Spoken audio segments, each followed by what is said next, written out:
Peter arrive à l'hôtel de son père et demande à ce que la gestion de l'établissement lui soit transférée. Son père lui lance alors un défi, gérer l'hôtel pendant une journée. Cependant, un sans-abri vient bouleverser les plans de Peter. La Jeep de Peter s'est arrêtée devant l'hôtel, mais il n'est pas descendu. Il est resté longtemps assis dans le véhicule, attendant que le chauffeur, Arnold, lui ouvre la porte. Fils unique d'un riche homme d'affaires, Peter avait grandi avec des privilèges. Il n'a pas fallu longtemps pour que toute cette richesse lui monte à la tête et qu'il devienne un jeune homme arrogant qui n'a jamais traité les autres avec respect. L'enfance de Pierre n'était pas moins troublée. Ses mauvaises notes inquiétaient souvent son père, qui se demandait si Pierre apprendrait un jour l'importance du travail. Mais ce qui manquait à Pierre en matière de discipline, il le compensait par son esprit.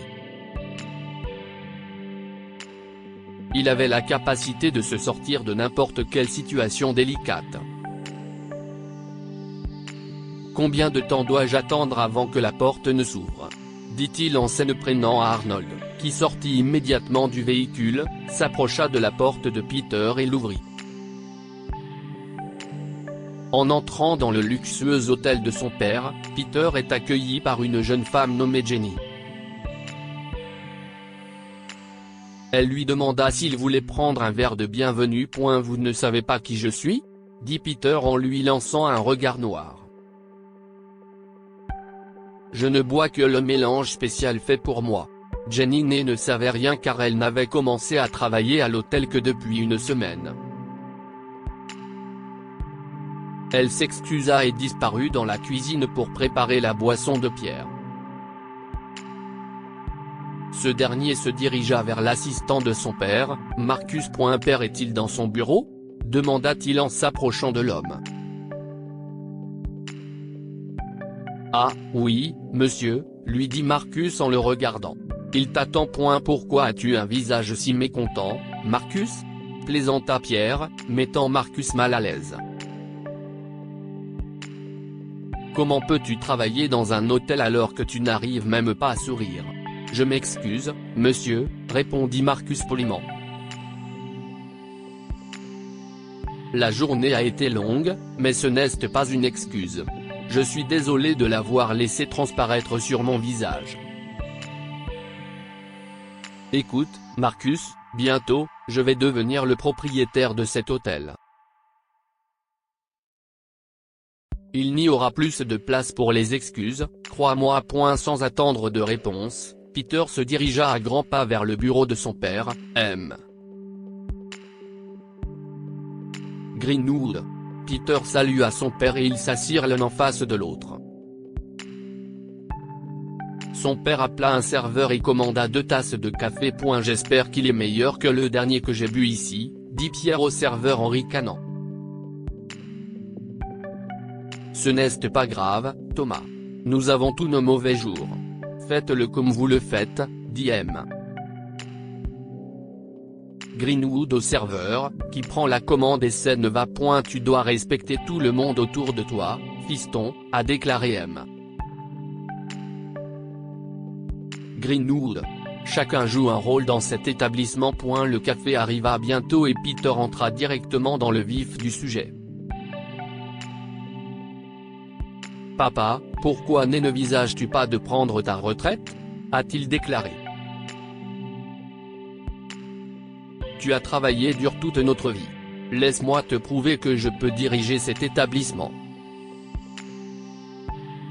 « Mais pourquoi as-tu besoin de l'hôtel, fiston ?» dit M. Greenwood en s'inclinant dans son fauteuil. « Tu as 5 millions de dollars sur tes comptes, mis de côté pour ton avenir. » Peter expliqua qu'il voulait mériter son héritage, prouver qu'il n'était pas un gosse de riche ayant hérité de la fortune de son père. Mais M. Greenwood a refusé, sachant que Peter ne pouvait pas diriger l'entreprise. Cependant, Peter continuant d'insister, Monsieur Greenwood a mis au point un test. Marcus sera là pour Tyder, poursuivit Monsieur Greenwood. Je quitterai l'hôtel dans 10 minutes. Aujourd'hui, si est toi le patron. Mais oui, a rajouté Monsieur Greenwood en partant. N'oublie jamais nos valeurs, Peter. Nous traitons chaque client de la même manière et comme nous voulons être traités. Je reviendrai demain. Une heure s'est écoulée depuis le départ de Monsieur Greenwood. Peter était confortablement assis dans le fauteuil de son père, parlant à son ami au téléphone, se vantant d'être le propriétaire de l'hôtel pour la journée, lorsque quelqu'un qui chantait le distraya. Le bruit était trop fort pour être ignoré, et Peter s'approcha de la fenêtre d'où le son semblait provenir. Un sans-abri se tenait sur le trottoir devant l'entrée de l'hôtel, perdu dans sa chanson. Peter était furieux. Il a raccroché le téléphone et s'est précipité hors de l'hôtel pour chasser le sans-abri. Qu'est-ce ce que tu crois faire, hein? Chanter devant mon hôtel? Ce trottoir est un lieu public, monsieur, répond l'homme. Et aux dernières nouvelles, il n'y a pas de mal à chanter. Tu te tiens à côté de l'entrée de mon hôtel, grogna Pierre. Bientôt, des hommes d'affaires influents franchiront ces portes, et ils n'ont pas besoin d'être accueillis par toi. Tu es pathétique, sale, en haillons. Va te faire voir. Je suis désolé, mais je ne pars pas, jeune homme. Personne ne choisit le malheur ou les difficultés. Et je n'ai pas choisi de tout perdre du jour au lendemain. Personne n'a le droit de me rabaisser comme ça. Votre hôtel est peut-être derrière des portes closes, mais ici, si est l'espace de chacun. Tu oses me répondre? Pierre est furieux. Monsieur, j'espère que cela vous aidera, intervint Marcus en tendant $500 aux sans-abri. Peut-être que vous pourrez trouver un endroit sympa pour rester un moment et manger un peu? Ne créons pas de scène ici, s'il vous plaît. Le sans-abri accepta l'argent. Il n'y a pas beaucoup de gens qui feraient une chose pareille. Merci. Alors que le sans-abri s'éloigna, Pierre se tourna brusquement vers Marcus. Tu n'avais pas besoin de perdre un demi-million de dollars pour te débarrasser d'un clochard. Bien sûr, monsieur, répondit Marcus. Mais à mon avis, j'ai fait en sorte qu'il parte avec de la gratitude et non de la rancœur. On ne sait jamais comment ces situations peuvent dégénérer. Soudain, le téléphone de Marcus émet un bip. Je conseille de se diriger vers l'intérieur, monsieur, déclara-t-il en vérifiant son téléphone. Notre premier invité arrive bientôt. Pierre oublia la situation du sans-abri lorsque tous les hommes d'affaires arrivèrent. Il les accueillit chaleureusement et, lorsqu'ils se retrouvèrent autour d'une table pour le dîner, il s'approcha d'eux pour s'assurer qu'ils passaient un séjour confortable. La nourriture est excellente, et le service est rapide, déclara l'un des hommes d'affaires, ce qui fit pousser à Peter un soupir de soulagement. Je dois dire que je suis vraiment impressionné. J'aimerais ajouter que les saveurs de la nourriture servie ici sont remarquables, remarqua l'homme d'affaires brésilien. Une nourriture incroyable. De la bonne nourriture, je suis d'accord, acquiesça le troisième en découpant sa tourte à la viande. Et l'ambiance est très charmante, ajouta le quatrième. Une vague de soulagement envahit Peter. Ses clients sont satisfaits, et si est tout ce qu'il souhaite. Mais son calme ne tarda pas à être troublé. Peter se retourna et son visage devint pâle. Le sans-abri qu'il avait chassé il y a quelque temps se tenait à la réception. Ne vous inquiétez pas, monsieur, dit Peter en se tournant vers ses invités, tout en gardant son calme. Je m'en occupe. Bon appétit. Peter s'est approché avec colère du sans-abri, lui demandant de sortir. Mais l'homme brandit les $500 qu'il avait reçus plus tôt et déclara « Je veux louer la chambre la moins chère ici pour la nuit ». Le visage de Pierre se tordit d'incrédulité. « Quoi ? Ce n'est pas un motel. C'est un établissement de luxe. Chaque établissement, qu'il soit haut de gamme ou non, est soumis à la loi. Vous ne pouvez pas refuser un service sans raison valable, surtout si je suis prêt à payer. »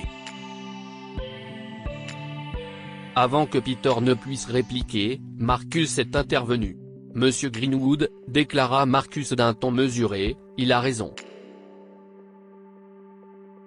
Tant qu'il peut payer et que nous avons des chambres disponibles, nous ne pouvons pas lui refuser un service sur la seule base de son apparence. Et si nous le faisons, cela pourrait conduire à une plainte de la police et potentiellement à une lourde amende. »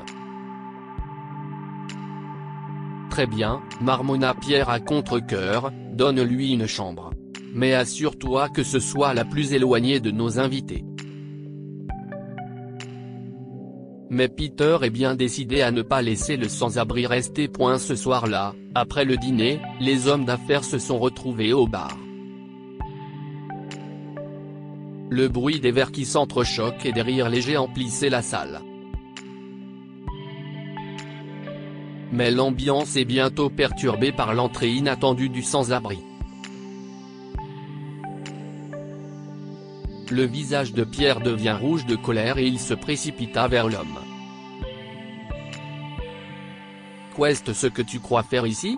S'emporta-t-il ? Eh bien, tous les clients de cet hôtel ont droit à un cocktail gratuit. N'est-ce pas ? Argumenta le sans-abri. Avant que Peter ne puisse réagir, l'un des hommes d'affaires, M. Roberts, lui fit signe de s'approcher. Oui, monsieur ? Peter, il semble y avoir un petit problème. Le sèche-main des toilettes ne fonctionne pas. Pourriez-vous y jeter un coup d'œil ? Demanda-t-il. Peter assura à monsieur Roberts qu'il s'occuperait du problème immédiatement. Oubliant le sans-abri, il entra dans les toilettes. Là, un éclat sur le comptoir attira l'attention de Peter. Il s'agit de la montre de M. Robert, bel et bien marquée. Dans un premier temps, Peter a eu l'intuition de rendre l'objet de valeur à son propriétaire légitime, mais il a eu une idée. S'il plaçait la montre dans la chambre du sans-abri, ce serait un motif pour le mettre à la porte et peut-être même pour le faire arrêter. Si est ce que fit Peter. S'assurant que la voie était libre, il est entré dans la chambre du sans-abri en utilisant le passe-partout. Peter a gardé la montre sous l'oreiller. Il s'est ensuite rendu dans la salle de surveillance et a effacé les images de son entrée dans la chambre du sans-abri. Une heure plus tard, l'homme d'affaires, monsieur Roberts, était visiblement bouleversé, faisant les 100 pas dans le hall d'entrée, tout en discutant avec ses collègues. La montre manquante n'était pas n'importe quelle montre, c'était un objet de famille. « Monsieur, je m'excuse pour le dérangement », lui dit Peter. « Nous prenons la sécurité de nos clients très au sérieux. J'ai appelé la police, qui va nous aider à résoudre cette affaire. » Avant que Peter n'ait pu terminer, 2 officiers sont entrés. Peter s'est immédiatement approché d'eux. « Officier », a-t-il déclaré. « Plus tôt dans la soirée, j'ai remarqué qu'un sans-abri, qui loge chez nous, avait un comportement suspect. Il cachait quelque chose sous sa veste alors qu'il rentrait dans sa chambre. Avez-vous des images de surveillance qui pourraient nous aider dans notre enquête ? Demanda l'officier Johnson. Peter fait semblant d'être déçu. J'ai vérifié les images tout à l'heure, mais il y a eu un problème. Cependant, je peux vous montrer la chambre où se trouve le sans-abri. Vous pourrez peut-être y trouver des preuves. Peter conduisit les agents à la chambre du sans-abri, et la montre fut trouvée. Alors que M. Roberts était soulagé, le sans-abri qui venait d'entrer dans la chambre était perplexe. « Avez-vous une explication pour la présence de cette montre ici, monsieur ?» demanda l'agent Johnson. « Je n'ai jamais vu cette montre avant qu'elle ne soit trouvée sous mon oreiller, » répondit calmement le sans-abri. « Je comprends que ça fasse mauvais effet, mais je ne l'ai pas prise. Il a dû le prendre. » Qui d'autre l'aurait fait ? Les preuves sont là, dans sa chambre, ajouta Peter. Nous ferons toute la lumière sur cette affaire au poste de police. Ne faisons pas de scène ici. Le policier fait signe au sans-abri de le suivre. Eh bien, si je suis vraiment reconnu coupable, je me promènerai volontiers derrière les barreaux. Le sans-abri est parti avec les officiers. Le lendemain matin, Pierre venait de se réveiller lorsque son père entra dans la chambre. « Bonjour, papa. J'espère que j'ai prouvé que j'étais prêt à diriger l'hôtel, » dit Pierre en souriant. «